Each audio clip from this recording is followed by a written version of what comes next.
No-days powder wafers are a heat-activated sheet that can be cut into shapes for fusing with glass powders and frits. They are an easy way to get complicated designs cut out of glass. Simply cut with scissors, craft blades, craft punching tools, or a cutting machine and saturate the cutout with glass powders or fine frits to achieve wafer-thin design layers on fused glass.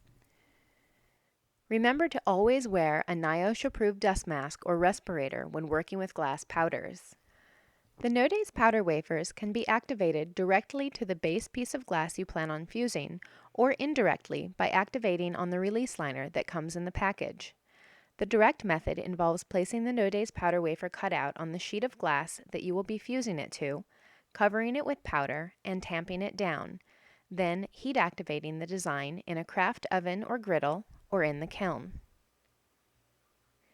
Using the shiny side of the white release liner that comes packaged with the no-days powder wafers as your surface, the indirect method creates freestanding powder wafers that you can place where you want on your fused glass designs and then fuse into place. When using the indirect method of activation, make sure to sprinkle some powder down on the release liner before placing the no-days powder wafer cutout on the sheet. This helps to fully saturate the wafer. Cover the wafer with 1/8 of an inch to 1/4 of an inch of powder and tamp down with the back of a spoon. To activate the no-days powder wafers using a craft oven or griddle, set the temperature to approximately 180 degrees Fahrenheit and let them sit for about 10 minutes. If they are left to activate for too long, the shapes will start to distort. If they aren't left for long enough, they won't pick up all the powder that they can. Test out a few small pieces until you find the settings that work best for you. If you're activating in a kiln, the hold time will be different for the direct versus indirect methods.